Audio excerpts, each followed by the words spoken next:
Vemos, por ejemplo, cómo el TSJ, el Tribunal Supremo de Justicia, permite ya legalmente que los militares hagan proselitismo político. Vemos cómo a nivel del Ejecutivo denomina sin mayor tapujo a la Fuerza Armada con una parcialidad política de denominador chavista. Incluso jefes de la misma Fuerza Armada Nacional denominan a ese componente como chavista. Sí, es una ruta infeliz desde todo punto de vista. Nosotros en Control Ciudadano hemos venido documentando los últimos 4 años el discurso de partidización política que viene ocurriendo en el seno de la cúpula militar. Está claro para el país que el país está siendo gobernado por un alto mando político militar. El país está militarizado en su gestión y eso pasará factura ineludiblemente en algún momento. Coincido contigo, poco queda por hacer a los ciudadanos, pero eso no debe confrontarnos en un derrotismo. Yo creo que se debe trabajar por documentar lo que viene ocurriendo, pero también en una acción propositiva. La Fuerza Armada Nacional debe encontrar un canal muy claro, un camino muy claro para el desarrollo de sus competencias y de sus funciones, que tiene que ser exigido desde un liderazgo político y desde un liderazgo social. Esas voces todavía están pendientes en Venezuela. Yo estoy seguro que hay amplios sectores de la Fuerza Armada Nacional que están esperando que esas voces se manifiesten, porque está claro que si ocurren esas manifestaciones dentro del seno de la Fuerza Armada Nacional, inmediatamente quedan expulsados de su seno e inmediatamente son vistos como traidores a la patria. Los ciudadanos no queremos golpes de Estado, ni queremos pronunciamientos militares. Lo que aspiramos los ciudadanos es que la Fuerza Armada Nacional se respete a sí misma para aspirar a ser respetada por los venezolanos. Bueno, hay 2 puntos que son importantes profundizar, ¿no? El primero tiene que ver precisamente con la ausencia de un mensaje contrario al gobierno que de alguna manera sea precisamente represente a la mayoría de los venezolanos que, bueno, se ve en las calles, ¿no? Que la gente está inconforme con la situación actual del país, la escasez, la inseguridad, todo esto que estamos atravesando todos los días. Sin embargo, obviamente los militares no son ajenos a esta situación, la familia de los militares, pero lamentablemente, desde el punto de vista político, la oposición parece ausente precisamente en esa necesidad de cambio. La oposición tiene enormes dificultades de todo orden por la ausencia de una metodología que pueda concurrir definitivamente en esa unidad, una unidad que es existencial inclusive para convertir a la oposición en una alternativa real de poder. Esa pluralidad de pensamientos a veces es muy difícil colocarla en función de consenso, pero también debe decirse, la guerra a veces que se tiene entre los presidenciables anula una voz opositora fuerte y yo creo que debe repensarse en esa situación. Creo que la ruta electoral que está planteada en Venezuela de cara a las parlamentarias es una oportunidad excepcional para que los presidenciables salgan de juego y dejen espacio a aquellos que ojalá puedan decantarse en unas primarias y hagan una oferta para representar de manera parlamentaria a los venezolanos. Es una oportunidad histórica incluso para que la oposición logre mayoría absoluta en las parlamentarias. Ojalá esto pueda darse. Pero también es claro y debe denunciarse que los venezolanos estamos sometidos a una guerra de cuarta generación, no la que denuncia el gobierno proveniente del exterior, una guerra de cuarta generación en la cual hay una hegemonía comunicacional del gobierno en los medios de televisión. ¿Qué factor opositor puede ocupar un espacio sostenido en los medios de televisión nacional? Ninguno, ninguno. Solamente basta ver Telefan, por ejemplo, la televisora de la Asamblea Nacional y por supuesto la emblemática venezolana de televisión. Yo reto al gobierno nacional a que deje un espacio a la oposición en venezolana de televisión. Así honraría el eslogan de ser una televisora de todos los venezolanos. Es más, reto al presidente de Venezolana de Televisión a que invite a ONGs a debatir en programas de opinión. Qué bueno sería un debate sobre la Fuerza Armada Nacional con la única, por cierto, ONG en Venezuela que se dedica a auditar el tema FAM. ¿Se atreve el presidente de Venezolana de Televisión a aceptar ese reto? Bueno, lo emplazo, vamos a ver, y ponga enfrente a quien usted quiera para debatir este tema que es fundamental del país, como lo hay muchos. Yo creo que eso demuestra una profunda debilidad del gobierno y las profundas dificultades que existen para hablar en Venezuela de una sociedad participativa, de una sociedad democrática y plural, que es el primer párrafo que esboza el preámbulo de nuestra Constitución. Sí, pero pareciera que la técnica del gobierno, precisamente en esa guerra de cuarta generación, es de alguna manera ignorar, invisibilizar al adversario, no tomarlo en cuenta. Vemos, por ejemplo, ahora el caso del envío de ayuda a Palestina y todas las gestiones que se están haciendo. Evidentemente, ahí está ocurriendo una situación, bueno, que es dura desde el punto de vista de la violación de derechos humanos que se está registrando allí. No obstante, bueno, eso ha copado precisamente la escena del espectro mediático del gobierno, soslayando la guerra interna de todos los días que vivimos aquí los venezolanos producto de la inseguridad o la situación económica tan severa que obliga, por ejemplo, a una madre a no darle leche a sus hijos. Así es. Hay una circunstancia. Estamos frente a la multiplicación temática que permanentemente ejerce el gobierno para disuadir la participación de la oposición, de los factores críticos y de los que de alguna manera disienten. Pero yo creo que también hay una ausencia, con las dificultades de colocar sobre la mesa una opinión, hay una ausencia de posiciones firmes sobre ciertos temas. El tema de la guerra en el Medio Oriente es un tema que debe convocar a expresiones de parte del liderazgo político, y yo creo que deben de condenarse, vengan de donde vengan, desde los palestinos o de los israelitas, todo crimen de guerra. Qué fácil es construir un discurso racional y legalmente plausible. O sea, creo que debe defenderse las circunstancias del derecho internacional público y condenarse esta circunstancia de que en las guerras no hay ni buenos ni malos. Las guerras contemporáneas nos lo han dicho. Ahora bien, creo que la oposición pudiese exigir, por ejemplo, que Naciones Unidas conformara un tribunal ad hoc para juzgar esos crímenes de guerra y que judicialice tanto a combatientes palestinos de Hamas como al ejército israelí para el caso de cometerse crímenes de guerra. Son posiciones lógicas que no tienen que silenciarse y que tienen que decirse con el más alto tono posible. Está, por supuesto, este anuncio de Jagua de traer niños palestinos. Creo que cualquier acción humanitaria en favor de las víctimas de la guerra nunca puede criticarse. Es decir, las víctimas de la guerra son las personas civiles y cuando estos tienen un rostro de niño difícilmente puede criticarse. Pero sí es permanentemente necesario que se le recuerde al gobierno nacional sus deudas con la infancia venezolana.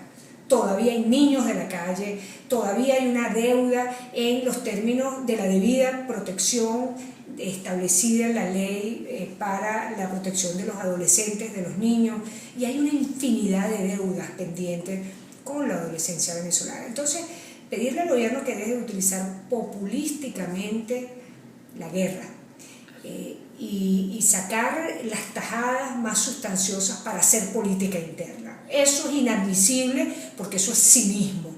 Yo creo que está bien la ayuda a Gaza, la ayuda a los pueblos, el soporte a la infancia que pueda quedar huérfana de cualquier conflicto, pero no hacer politiquería y uso electoral de circunstancias tan dolorosas como esta.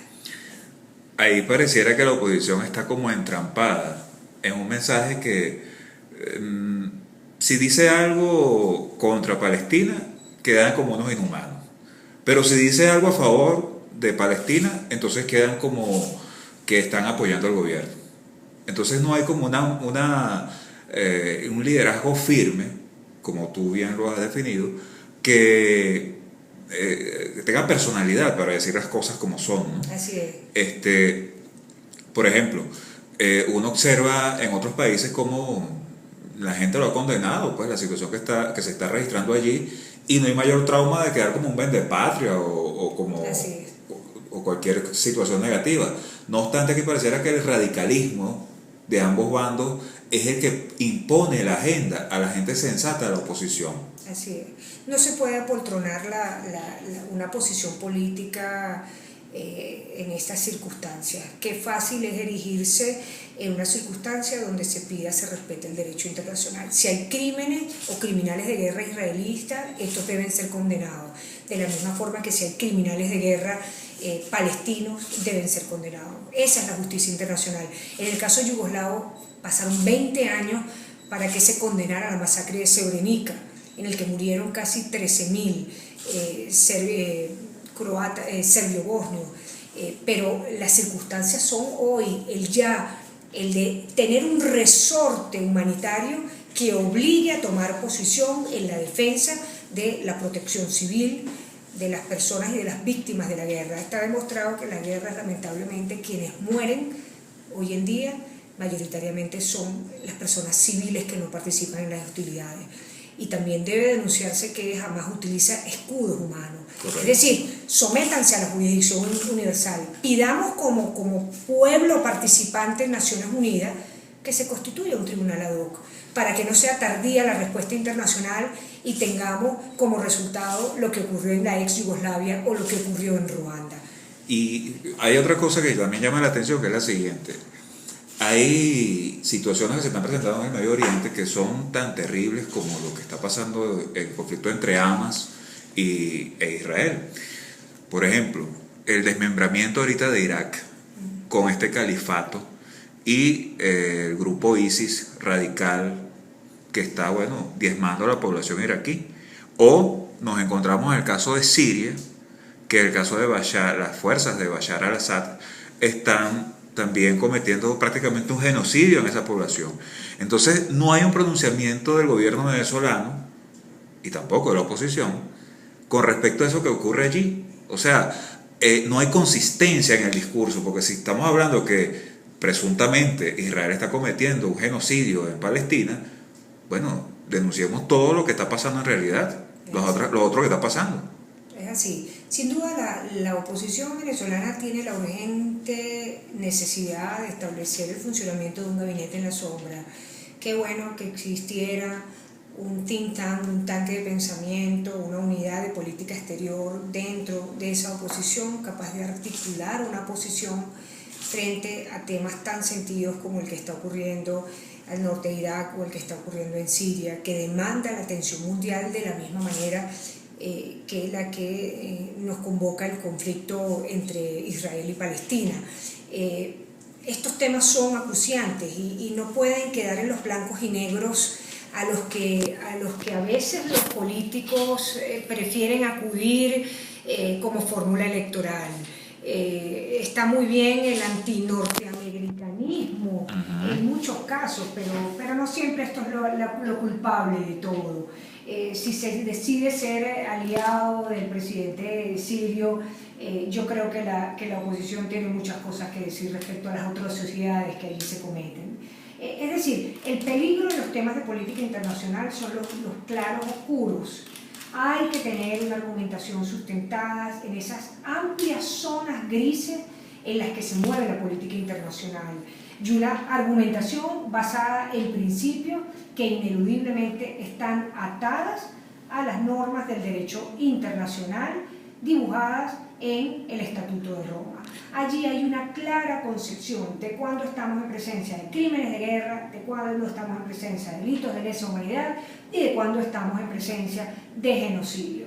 Entonces, acudamos a esa metodología para condenar estas tres graves formas de delitos internacionales cuando ocurran, vengan de donde vengan. Creo que es una manera y una ecuación que debe hacer saltar al liderazgo político, llámese del bando que se llame.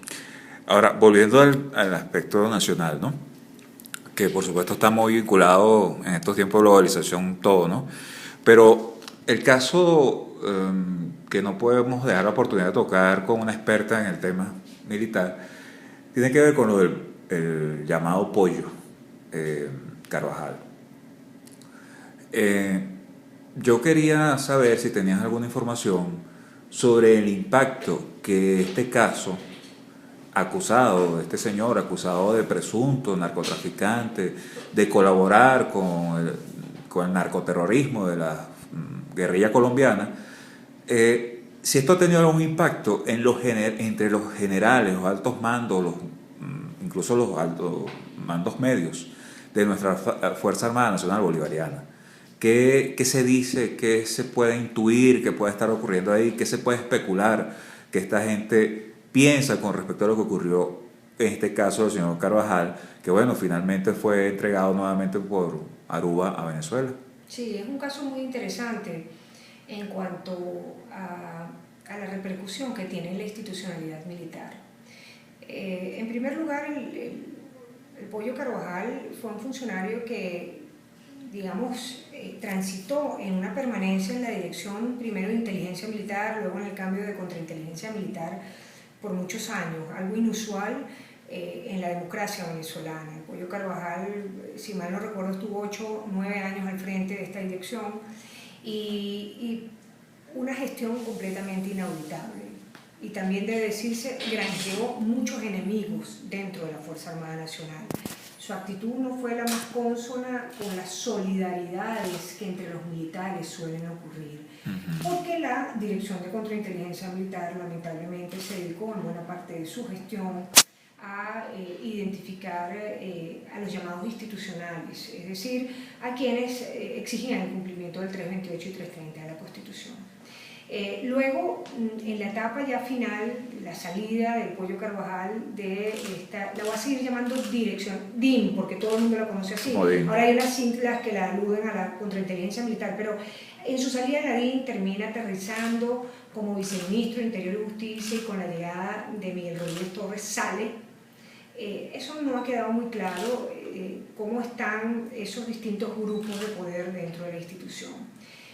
Se le otorga una dirección contra la lucha del terrorismo, el manejo de los bienes de personas detenidas, entre ellos, por cierto, los bienes de Fernando Berrueco, que acaba de salir. Hay muchas cosas allí, muchos cabos sueltos que valdría la pena hurgar en ellos y que darían motivo sin duda a una entrevista por sí solo. Pero que dan cuenta de las cosas que allí se vienen manejando en torno a los grupos de poder e intereses militares que están comenzando a surgir en Venezuela. Para mí, incluso las circunstancias de la detención de Carvajal surgen de una propia delación interna que ocurrió en el poder en Venezuela. Cómo este fiscal sabía del aterrizaje de esta aeronave, miles de aeronaves privadas pueden en una semana aterrizar, o cientos, en el aeropuerto de Aruba, pero se sabía que iba a aterrizar el Pollo Carvajal y comienza la indagatoria. Ha trascendido poco a la prensa, presuntamente el uso de pasaportes distintos, una cantidad no declarada de divisas, presuntamente, pero ¿dónde está el fondo de este tema? El gobierno del Reino de los Países Bajos decidió conceder la inmunidad, pero el fondo del tema está eludiéndolo el gobierno, discutirlo. Y yo creo que hay un valor allí esencial que está generando miedo en la casta militar, que sabe que frente a las acusaciones internacionales puede encontrarse con una orden de detención en cualquier aeropuerto internacional en el que circule. Esto nos evoca, con las distancias por supuesto, el caso Pinochet. Jamás Pinochet pensó que sería capturado en Londres. Finalmente fue entregado a Chile. Esto, con un episodio mucho más corto, significa que hay riesgos en los pasos internacionales para ciertas personas que saben que están siendo cazadas, más allá de lo moralmente aceptable o no que sea que Estados Unidos pida o no la extradición. Eso es otro debate, pero saben internamente en la Fuerza Armada Nacional, esta casta militar que ha venido manejando la institución, que hay riesgos en esos pasos internacionales. Habrá que ver el destino de Hugo Carvajal. Podría terminar en un cargo diplomático en Nicaragua, se especula sobre ello. Que son los países que ahora podrá visitar, Nicaragua, Cuba. Claro, pero la pregunta es si fue aplaudido en la manera y celebrado. ¿Por qué no ha sido designado inmediatamente? Porque hay resistencias dentro de esa casta militar para que el pollo también tenga destino. Es decir, esto no es más que el reflejo de los profundos intereses que están teniendo, los diversos intereses que están teniendo grupos militares. Creo que el tema de fondo nadie lo ha resuelto. Nos gustaría ver una fiscal general de la República indagando sobre estas acusaciones, pidiendo una requisitoria al gobierno de los Estados Unidos, aun cuando se ha manifestado la fiscal antiimperialista, pero pidiendo una diligencia judicial que exija al gobierno de los Estados Unidos que suministre las pruebas que permitan acusar a Carvajal de narcotráfico, como se ha hecho, o de asociaciones vinculadas al narcotráfico. Creo que eso es lo que procede y es lo que da credibilidad a los estados. Pero para nadie es un secreto que Carvajal tiene en sus manos la vida de muchos militares que están en el poder y que fue director de inteligencia y contrainteligencia militar durante 9 años en Venezuela y que acabó con la vida de muchos militares y que eso a veces pues tiene sus consecuencias. Bueno, y eso de que acabó con la vida de varios militares, y uno ve que, por ejemplo, Carvajal es de esos bandos que se hablan en el caso de la institución militar, en este caso hombre de Diosdado Cabello. Bueno, yo creo que hay hombres que claramente están demostrando tener una influencia sobre la Fuerza Armada Nacional. Uno de ellos es Diosdado Cabello. Yo lo he llamado el político que mejor conoce la Fuerza Armada Nacional por provenir de ella, pero a veces se le atribuye una influencia, en mi opinión, excesiva. Desmedida, ¿verdad? Sin duda alguna. Diosdado Cabello apenas estuvo 5 años en la institución militar. Yo creo que ni el porte militar lo tiene. Probablemente tenga ascendencia sobre sus compañeros de promoción, la promoción de 1987, pero hay un abismo entre las promociones de 1981, por ejemplo, que es la que representa Carvajal. Es decir, al César lo que es del César. Hay grupos de interés, los Ameliach también podrían ejercer una influencia sobre la institución. El propio Miguel Rodríguez Torres, que aún habiendo pasado a retiro, pues, y que es compañero de promoción de Ameliach, también ejerce una influencia, pero también está claramente la influencia que ejercen ese 52% de gobernadores de los estados de Venezuela que son militares retirados, ese 25% de ministros militares que están en el despacho. Es decir, aquí cada quien va articulando lo suyo en un país que después de la muerte de Chávez podría correr en ese militarismo el riesgo de atomizarse. No olvidemos que Chávez tenía virtud o no de amalgamar todos esos intereses, de destituir o no a personajes como Jesse Chacón y execrarlos por largo tiempo. ¿Quién tiene esa facultad? Y después recogerlo. ¿Perdón? Y después recogerlos. Y después recogerlo. Entonces, sí. Hoy en día alguien puede atribuirse ese control sobre la Fuerza Armada Nacional, lo dificulto. El mundo que está por venir en la casta militar venezolana es el de la atomización de los grupos de poder en torno a sus intereses, que tienen que ver sobre el control del poder, el poder económico y el poder político del país. Pero en ese sentido me parece interesante lo de la atomización del poder por lo siguiente. Han sido investigados recientemente, supuestamente militares que están metidos en planes conspirativos, según ha dicho el presidente Maduro. E incluso uno que fue jefe de la Casa Militar durante la época de Chávez, en la actualidad se encuentra detenido por supuestamente estar conspirando. No obstante, lo que llama la atención de todos estos casos es que ninguno aparentemente tiene mando de tropa, sino que parece que fueron detenidos por chismes, por comentarios, les interceptaron alguna conversación hablando mal de Maduro o mal del gobierno. Y entonces en función a eso se ha armado un expediente para tratar de justificar esos planes que dice el gobierno que hay de magnicidio, de golpe de Estado, o sea, que sirvan parte de ese guión. ¿Es así? Viene ocurriendo desde marzo de este año una serie de acusaciones que han sido muy débiles por parte del gobierno en torno a delitos muy graves como el de magnicidio o el intento de golpe de Estado. La primera aventura en este sentido fue la acusación que hizo Maduro de involucrar a 3 generales de la aviación en esta ruta delictiva. Ahí inmediatamente se le recordó a Maduro, de parte nuestra, que estos militares, por ser activos, gozaban del antejuicio de mérito. Eso molestó enormemente al poder y repelió inmediatamente y de la manera más feroz este reclamo para acusarnos incluso personalmente de estar involucrados con estos señores. Nosotros pedimos al día siguiente una investigación en torno a esta acusación de Maduro, porque ni siquiera conozco personalmente a esos generales. Pero sí es importante frente a estas situaciones exigir el cumplimiento de la Constitución. Si estos generales están involucrados en un delito, que se les investigue, pero que se siga el procedimiento constitucional del antejuicio de mérito.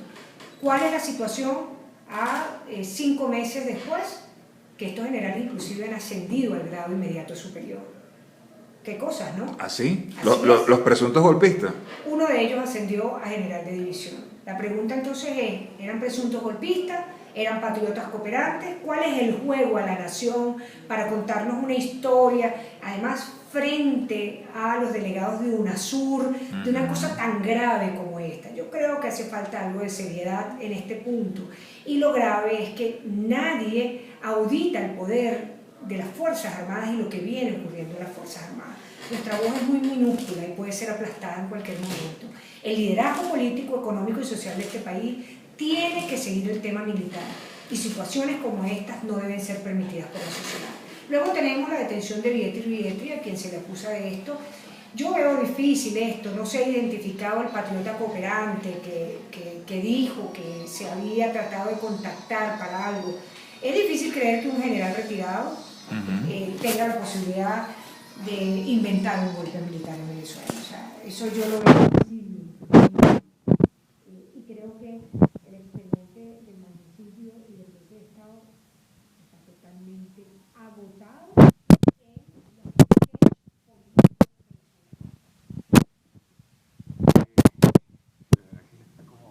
como fuerte, ya porque ya la gente pareciera que no creía mucho ese cuento, ¿no?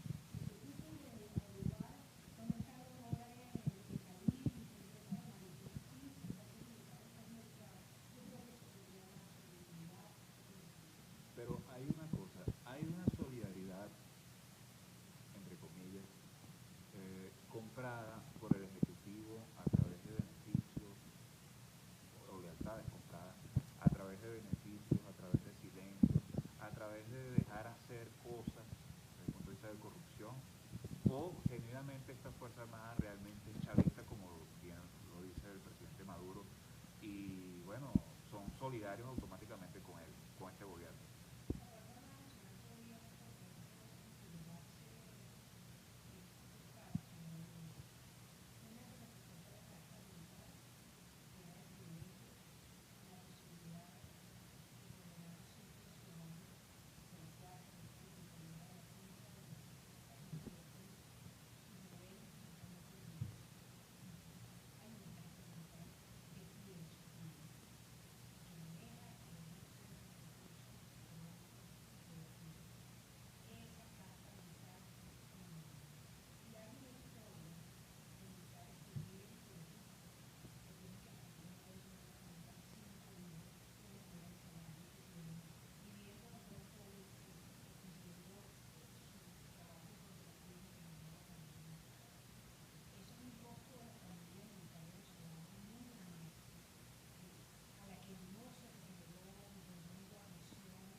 al personal de tropa días, muchos más días de permiso de lo que usualmente les corresponde, porque aparentemente hay una situación de escasez de alimentos en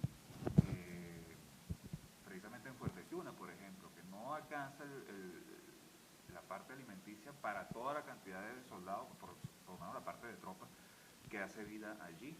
Y entonces, bueno, precisamente para tratar de no tener esa carga desde el punto de vista alimenticio, le dan más días de permiso para sus familiares. ¿Conoce alguna información de ese tipo? No lo tengo. De cubrir eso sería muy lamentable. Nosotros en el Consejo Ciudadano siempre hemos abogado, por ejemplo, en torno a la ausencia de la independencia y la sostenibilidad en relación a lo que se llama, digamos, la ración de combate. Venezuela hoy en día ni siquiera es capaz de producir una ración de combate que entiende lo que es el conflicto. Con estas nuevas empresas militares que se generaron, se anunciaba como una platillo embotelladora de agua. Eso no es ración de combate. Los ejércitos contemporáneos tienen la posibilidad de suministrar ración de combate a sus respectivos militares para que puedan adelantar una guerra hasta por un año, año y medio. De ser esa la situación, sería vergonzoso para la institución. Hay problemas con los comedores, sin duda siempre los ha habido. Recuerdo que cuando se establecieron estos oficiales, se igualó pues todas estas circunstancias oficiales de comando, oficiales técnicos, etcétera, y los oficiales técnicos pretendieron entrar al comedor de oficiales, inmediatamente se cerraron las armarías, pero no por un problema de discriminación, sino porque no llegaba el alimento. Todos Claro. estos nuevos oficiales ahora, muchos de ellos incluso aseguraban que entraran a los comedores. Siempre ha habido un manejo limitado, exiguo, en torno a los comedores, tanto de los cadetes como de la oficialidad en las distintas comandancias. Y yo creo que esas son las brechas que hay que honrar y son la mirada que tiene que dar la propia Fuerza Armada Nacional para ver si se están honrando todas estas circunstancias que se caen. Dejar un poquito de lado toda esa propaganda de la Fuerza Armada Nacional chavista, que es bastante grotesca, para entrar a dirimir los problemas actuales y los desafíos que las Fuerzas Armadas Nacionales tienen que hacer.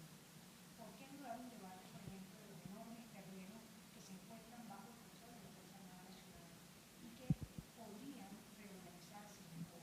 Terrenos, por ejemplo, en donde se confunde población civil con combatientes, como ocurre en Fuerte Tiuna y en la base de Venezuela. Esos son los debates centrales, entre ellos los de seguridad social y otros muchos más, el de la justicia militar, que es la más retrasada del continente americano. Hay muchos temas pendientes sobre la Fuerza Armada Nacional que no están siendo discutidos. Es bueno que esa Fuerza Armada Nacional deje de ser vista como un partido armado de la revolución para entrar a verse como una institución moderna que se inserta en el siglo XXI y es capaz de hacer respetar la integridad y la soberanía nacional.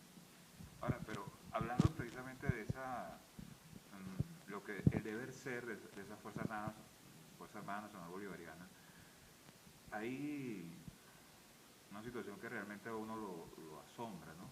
Que tiene que ver con esta especie de contubernio que hay entre algunos mandos de los militares con colectivos, que han quedado grabados, cómo salen incluso de instalaciones militares, estos grupos paramilitares que salen a reprimir manifestaciones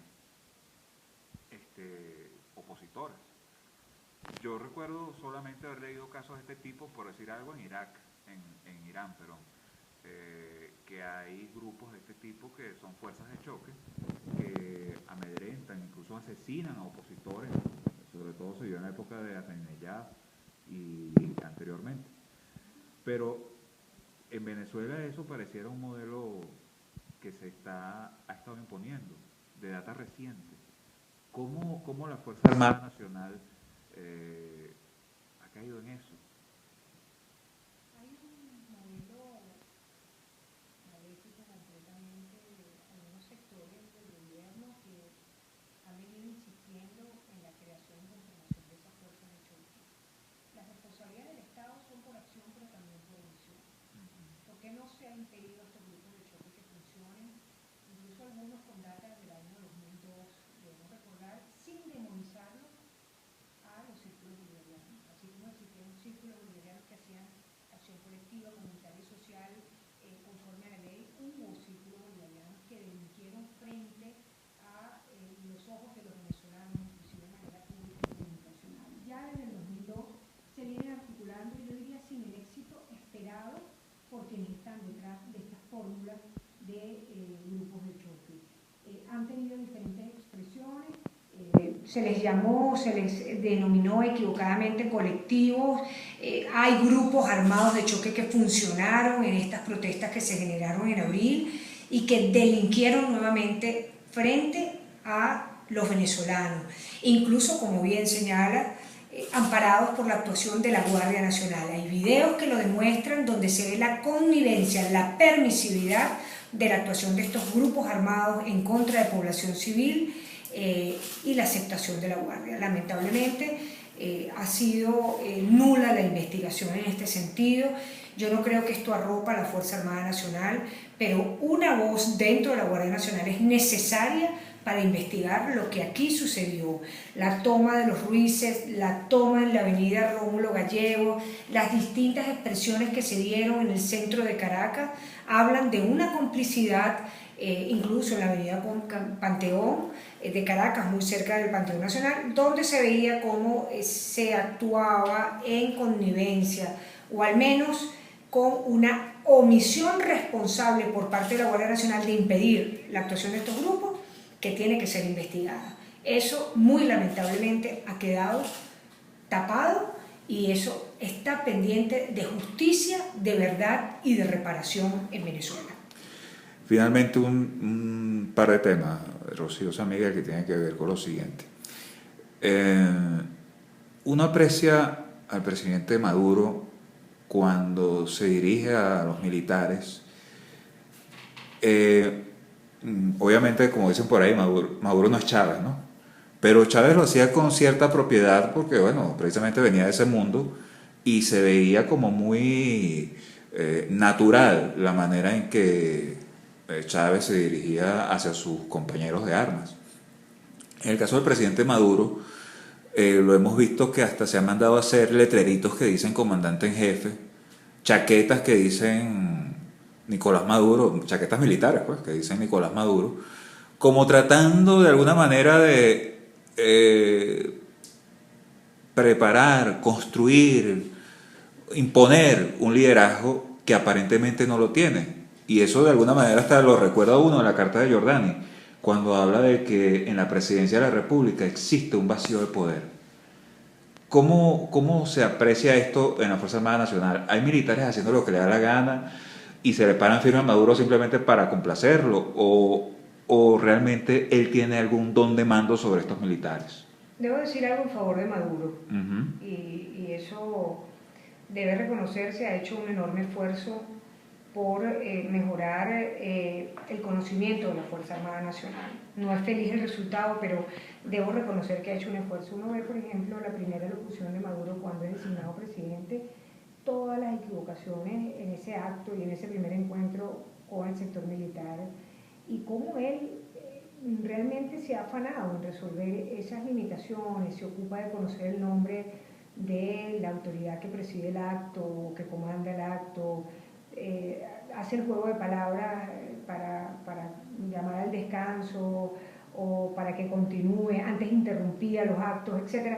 Yo creo que ha hecho un enorme esfuerzo y además creo que no hay que subestimarlo en ese sentido. Él toma su tiempo para hacer muy bien su actuación en estos actos militares. Así que aplauso a Maduro por ese esfuerzo personal que ha hecho y me gusta que sea así, porque los políticos deben tomar en cuenta ese sentido.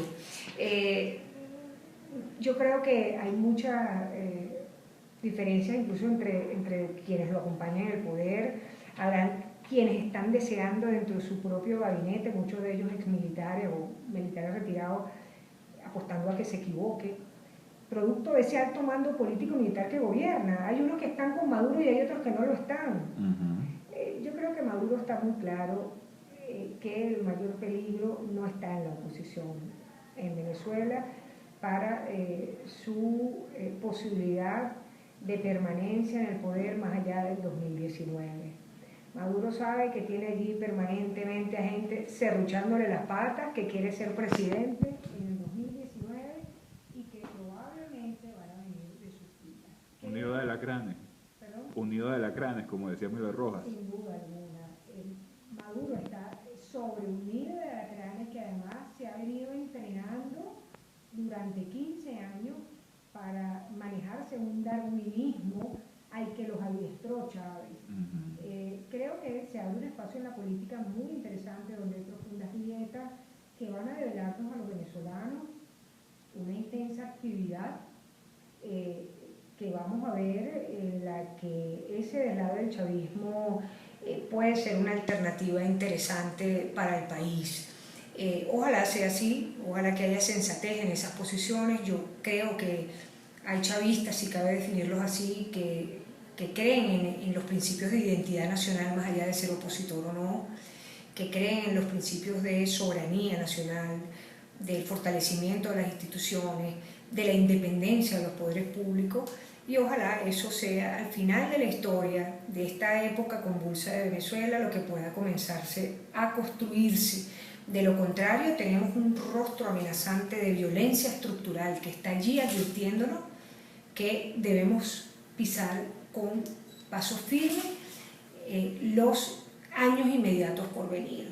Ojalá esa ruta electoral que tenemos en narices pueda construirse felizmente para que los mejores para el país puedan triunfar. Ahora, y finalmente, Rocío, hay una situación que uno observa, sobre todo en los adversarios del gobierno, que se sientan como a esperar que el chavismo haga implosión, ¿no? Y que estos bandos terminen, que conviven dentro del chavismo, terminen entre ellos echándose cuchillo y bueno, y se vaya esto a debacle, ¿no? Sin embargo, y es la percepción que quisiera compartir con una experta, pareciera que cuando ellos están en una situación comprometida, optan por pactar entre ellos, de convivencia entre ellos, y porque saben que desunidos, bueno, se les viene el mundo encima y no es que se acabe el chavismo, pero por lo menos el poder que hasta ahora detentan se les puede ir de las manos. Entonces, cuando están en una situación comprometida, que saben que si siguen entre ellos echándose cuchillo van a perder el poder, pactan, y entonces la oposición se queda esperando precisamente que haga implosión, pero no implosiona nada. El chavismo ha demostrado una gran dosis de pragmatismo, que ha sido exitoso para el control del poder. Yo creo que es una máxima que está a la vista en estos 15 años de gobierno por parte de la llamada Revolución Bolivariana. Está por verse si ese pragmatismo podría convertirse en voracidad. Ahora, aquel que desde el otro lado esté aspirando a que la voracidad sea el elemento funcional que le permita convertirse en alternativa de poder, creo está perdiendo el tiempo, creo que no está viendo la lectura que está proporcionando el país. La oposición, sin duda alguna, debe pasar a construir ya, ayer, la acción electoral para ser mayoría parlamentaria en las elecciones que probablemente serán en septiembre del 2015. Y a partir de allí generar una acción propositiva para la solución de los principales problemas del país. Creo que concentrándose en estas dos direcciones puede tener éxito, todo lo cual pasa sin duda por la elección de unas primarias, repito, para escoger a los mejores candidatos que puedan representar esa pluralidad, esa diversidad que engloba a la oposición, al deslave del chavismo y la disidencia y a los críticos en Venezuela. Pero ahora la MUD, sin secretario general, y entre todos criticándose, que han tenido que llegar al extremo de decretar un pacto de no agresión, según vimos recientemente. Bueno, ojalá que sean capaces de deslastrarse de esas prácticas dañinas para avanzar en una fórmula que permita, más allá de la MUD, en concretar la existencial unidad. Yo creo que incluso la MUT, la mesa, no es necesaria para una unidad programática y política. Hay una caja de herramientas inmensas en el mundo que dan lecciones de cómo se puede consensuar de manera pragmática acuerdos mínimos para lograr la unidad de propósitos estratégicos y convertirse en la alternativa real de poder. Bueno, Rocío, en realidad muy agradecido por esta entrevista. A ti, Richie. Gracias, un placer para mí. Bueno.